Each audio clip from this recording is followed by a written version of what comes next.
अस्सलाम वालेकुम everyone. As you know, जैसा कि आपको बार बार हम बता चुके हैं कि इस बार 10th class board exam computer science में कोड के चैप्टर नंबर 3 में से आने के बहुत ज्यादा चांसेस हैं। तो हमारे पास जो कोड है प्रोग्रामिंग टाइम 3.5 कोड है, उसकी तरफ हम चलते हैं, उसकी एक्सप्लेनेशन आपको समझाते हैं कि बेसिकली इसकी लॉजिक वर्क कैसे कर रही है। बगैर टाइम वेस्ट किए चलते हैं हम लोग अपने कोड की तरफ। प्रोग्राम की लॉजिक को समझने की कोशिश कीजिएगा कि सबसे पहले हमारे पास #include_std.h हमारे पास लाइब्रेरी हमने इंपोर्ट करवाई, हमारा मेन फंक्शन आ गया।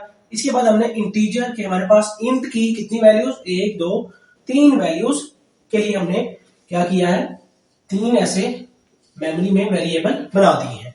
यूजर से कहा enter 3 numbers.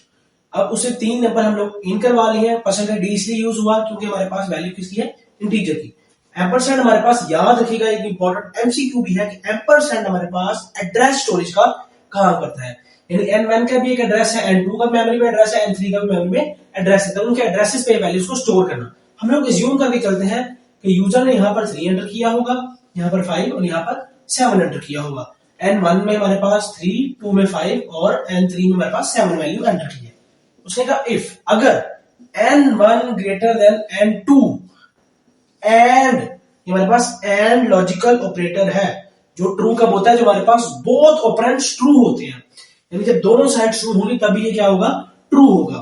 And n1 greater than n3, तो फिर हमारे पास n1 बड़ा होगा, यानी n2 से भी बड़ा है n1 और n3 से भी बड़ा हो जाए तो फिर ये बड़ा कंसीडर होगा। अगर हम इस एग्जांपल को साथ लेकर चले तो n1 क्या है, 3 ग्रेटर देन 5, तो यहीं पर फॉल्स हो गया, तो इससे ये बाहर आ जाएगा क्योंकि दूसरे को चेक ही नहीं करेगा क्योंकि हमारे पास यहीं पर लॉजिक खराब हो गई है। यानी हमारे पास एंड ऑपरेटर दोनों ट्रू हो तो फिर आगे बात करता है। आगे एज इफ नहीं तो n2 greater than n1 and n2 greater than n3, अगर n2 n1 और n2 n3 से बड़ा है तो फिर n2 इज द लार्जेस्ट। तो n2 की वैल्यू क्या है, 5 ग्रेटर देन n1 यानी 3, ये हो गया ट्रू।